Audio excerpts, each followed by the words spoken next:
오늘 본문을 이렇게 이야기하기 전에 본문을 읽으면서 이렇게 짧은 본문에서 헷갈리는 내용이 나오죠. 그 이스마엘 사람들이 오는지라 그랬다가 또 마지막에 보면 또 중간에 미디안 사람들, 그리고 마지막 36절에 미디안 사람 이렇게 나오잖아요. 그러면 이 사람 이 문제가 뭐 어떻게 되는가 하면은 주석에는 이렇게 나와 있어요. 어디는 구약성경 뒷부분에 가면은 미디안 사람과 그 이스마엘 사람이 동일한 그 사람들로 이렇게 취급되는 본문이 있어요. 뒤에 가면은. 그래서 어떻게 이 부분을 보냐면요. 이스마엘 사람이 아브라함의 그 하갈을 통해서 낳은 아브라함의 자손이잖아요. 그리고 이 미디안은 아브라함의 후처 구두라를 통해서 낳은 자손이에요. 아브라함의 소생은 맞아요, 둘 다. 그래서 오랜 세월을 같이 살다 보니까 이스마엘 사람이나 그 미디안 사람이나 구분이 없어졌다는 그런 말이 있고, 또 이렇게도 봐요. 이스마엘 사람들이 주로 이룬 상단에 그 속해 있는 일부 미디안 사람들, 이렇게도 보기도 해요. 어쨌든 뭐 그래서 그렇게 보면은 본문이 이제 읽는데 별 문제가 없어요. 그렇지, 그렇게 보면 이해가 되지요. 어쨌든 뭐 그렇게 보면은 미디안 사람이라고 써 있는 거나 길앗 사람이라고 써 있는 거나 틀린 말이 아니라, 이스마엘 사람이라고 써 있는 거나 틀리지 않다는 얘기예요. 왜 이런 문제들이 나올 수 있냐면요, 성경이 오랜 세월 동안 사람들이 이렇게 구두로 전송되던 그것을 기록한 거거든요. 그러다 보니까 어떻게 가능할까. 그런데 지금도 이슬람교에서는 코란을 경전을 전부 읽거든요. 지금도 다 암송을 해요. 그 코란 전체를. 그런 것처럼 그때 당시에도 이 성경을 전송, 그때는 이제 구약 성경만이잖아. 이스라엘 그 사람들은 그걸 다 머릿속에 암송을 했단 말이에요. 그렇게 암송으로 구두로 전송하는 과정에서 이렇게 이제 오류도 있을 수 있겠지만, 이건 오류라기보다는 그렇게 보는 것이 맞다는 거예요. 그리고 그렇게 보고 본문을 보면은 이제 읽는데 큰 문제가 없을 거예요. 먼저 그 점을 이렇게 하시고, 본문 내용은 그런 내용이 이제 앞에서부터 보면은 형제들이 이제 그 미움과 시기로 요셉을 죽이기로 했잖아요. 죽이기로 했다가 루벤이 이제 설득을 하잖아요. 죽이면 뭐 하겠냐, 우리 형제를, 형제인데 그냥 구덩이에 던지자.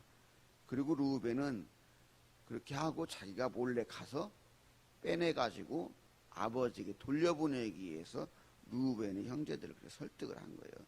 장자로서 역할을 제대로 한 게 지금 루벤 이 부분이에요. 그렇게 했는데 이제 그렇게 하고 루벤은 그렇게 하고 형제들이 모르게 이제 뒤로 싹 가서 요셉을 꺼내려고 하는 그 사이에 형제들이 상단에게 팔아버린 거예요.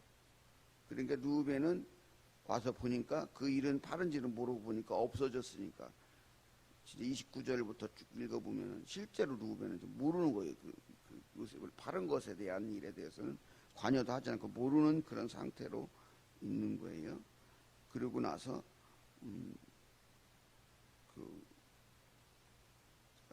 루벤은 아버지에게 얘기하기 위해서 이제 짐승에게 물려 죽은 것처럼 하고 가서 아버지에게 얘기잖아요.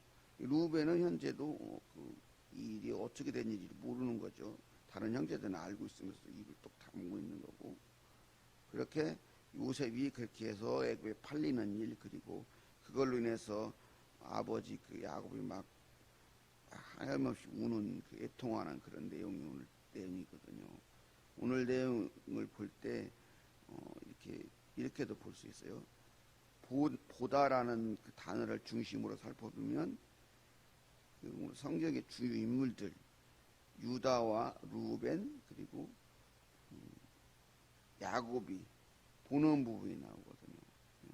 25절에는 25절에는 그들이 지금 루벤을 제외한 나머지 형제들이 그 자기 형제 요셉을 구덩이에 던져놓고 아주 태연하게 아무런 일도 없는 것처럼 음식을 먹다가 딱 보니까 그 이스마엘 사람들이 보인 거예요. 이스마엘 상단 그 사람들을 봤다는 거죠. 그 다음에 그 보고 유다가 여기서는 이제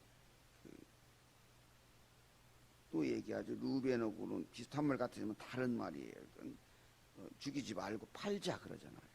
그러니까 다른 형제들이 아무런 그 반대를 하지 않아요. 그만큼 지금 유다는 그 형제들에게서 자기가 그 권위를 가진 위치에 있다는 걸 말해주는 거예요. 루벤은 아무래도 형제들을 설득하긴 했지만 이 유다와 같은 권위를 얻지 못한 상태라고 볼 수가 있어요.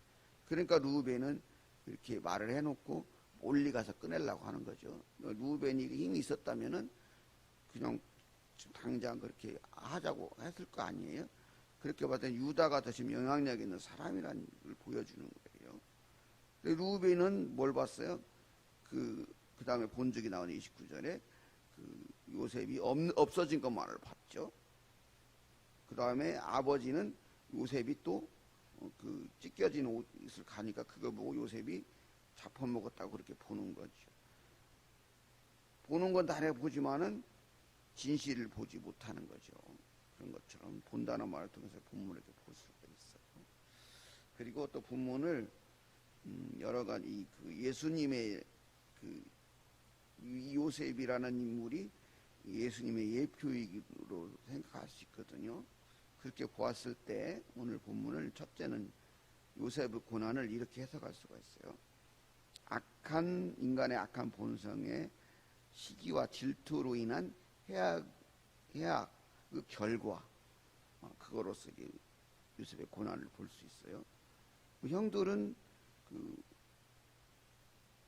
아버지 야곱의 편애와 요셉의 꿈으로 인해서 그 요셉을 시기하고 미워했죠. 그래서 아버지의 부탁을 받고 형제들의 안부를 알아보기 위해서 오는 요셉이 도착하기도 전에 저기 멀리서 꿈꾸는 자가 어느 도다 하면서 쟤를 죽여버리자 그러잖아요. 그렇게 의견을 다 모았어요. 일치를 봤죠. 그러나 이 루벤이 만류를 해가지고 구덩이에 던져넣게 되었잖아요.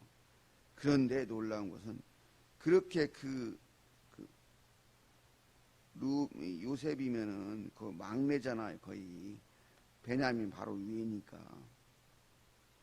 그런데 그 어린 20살도 안 됐단 말이죠. 아직 20살도 안 된 그 요셉을 구덩이에 쳐놓고 이렇게 태연하게 음식을 먹고 있는 거예요. 얼마나 지금 이 모습이 형제로서 형제같이 않은 모습인가를 우리가 생각을 해볼 수 있는 거예요. 그래서 아까 내가 보다 그 말을 아까 제가 얘기했던 거예요. 그들은 요셉의 고통, 죽을지도 모르는 그런 모습은 보지 못하고 팔아먹을 궁리만 하잖아요. 그리고 유다는 자기가 충분히 구해낼 수 있는 힘이 있음에도 불구하고 그냥 팔아버리잖아요. 종으로. 근데 왜 종으로 파는 게 뭐그 대단한 일이냐면은 종으로 팔린다는 얘기는요. 짐승만 못한 존재가 된다는 거예요. 영원히 집에 돌아올 가능성도 없을 뿐더러 생명이 담보되지 않는 그런 위치로 빠져버린 거예요. 지금 요새. 그래서 왜 이게 예수님 예표냐면 예수님도 그랬잖아요. 하나님의 아들이고 구원자로 세상에 오셨지만 자신의 동족 유다 동족들에게 시기와 질투 미움을 받고 마땅히 왕으로서 구원자 메시아로서 영접받고 환영받아야 할 그 예수님이 시기와 질투로 미움받고 고통받고 결국에는 십자가에 달리게 되잖아요. 그런 것처럼 요셉도 그렇게 자기 형제들의 그 시기와 질투로 이렇게 거의 죽으면 내몰리는 것이 된 거잖아요. 지금 야곱, 요셉, 이렇게 그렇게 되었다는 거죠.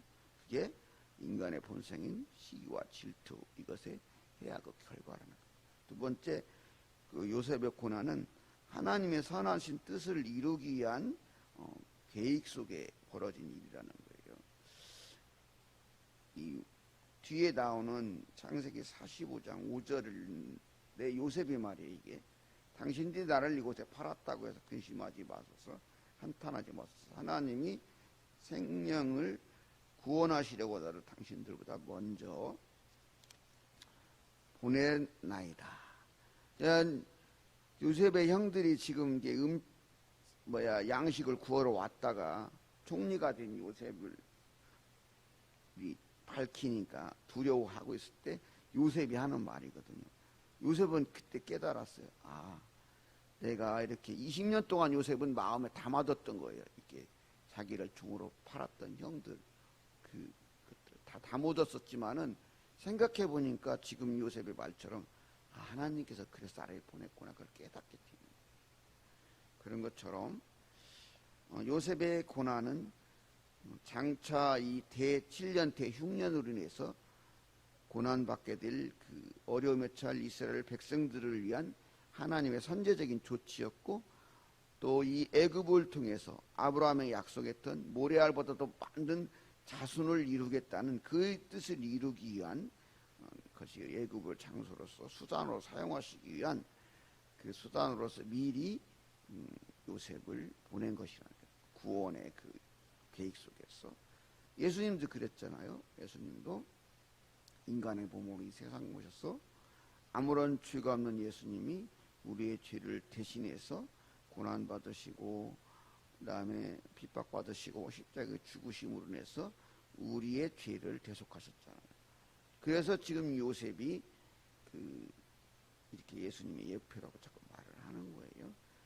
그렇게 두 번째 요셉의 고난은 하나님의 선하신 뜻을 이루기 위한 계획 속에 벌어진 그 일이었다는 거예요. 그 다음에 마지막으로 요셉의 고난은 요셉을 낮추어서 그 영광의 자리를 이루기 하기 위한 계획 속에서 있었던 고난이었다는 거예요. 이렇게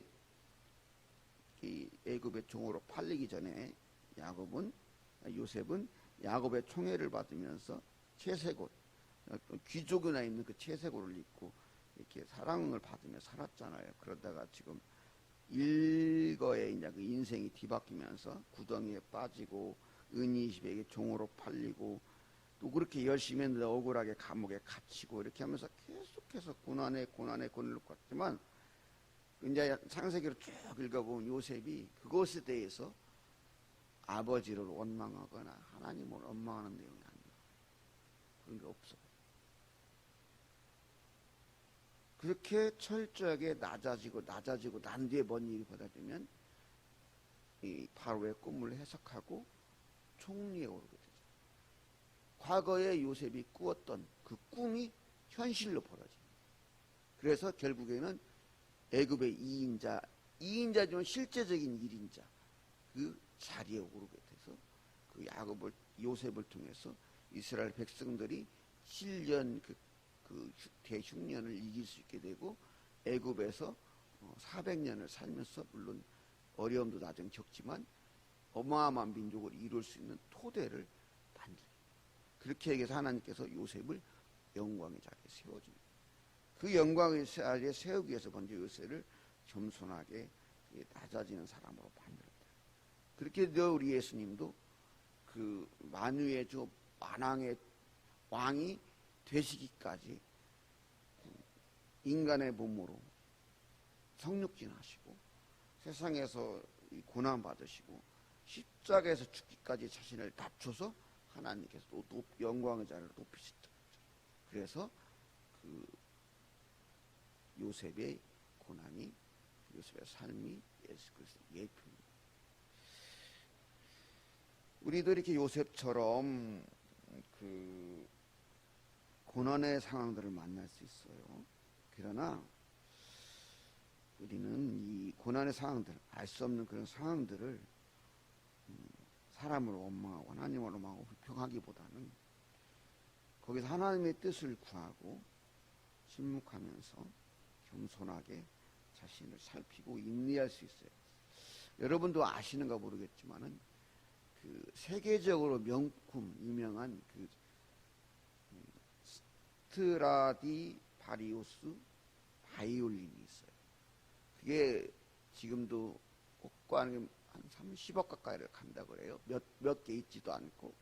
그 명품 바이올린을 만드는 나무의 재료가 뭐냐면 캐나다 로키 산맥 한 3,000m 상에서 자라는 그 나무예요. 그 나무가 그림을 보면 이렇게 기울어서 자라요. 무릎 꿇은 나무라고 그래요. 인터넷 쳐보면. 왜 무릎 꿇은 나무는 그 폭풍우를 견디면서 이렇게 살아남기 위해서 스스로 나무가 자신을 낮추고 이렇게 볼품없어 보이는 그 나무가 그 명품 바이올린, 그 공명도 좋고 최고의 소리를 내는 그 바이올린의 재료가 된다. 우리의 인생도 그렇다. 때로는 알 수 없는 고난, 알 수 없는 일들을 만나게 되지만 그것이 정금같이 빛나게 하기 위한, 여러분을 높이기 자리에 세우시기 위한, 하나님의 귀한 일을 쓰시기 위한 과정일 수 있다. 그래서 우리가 겸손함으로 이런 고난의 시간들을 잘 이겨내어서 하나님의 선하신 뜻의 도구가 되고 또 구원의 은총에 함께하는 그런 복된 여러분 되기를 바라겠습니다.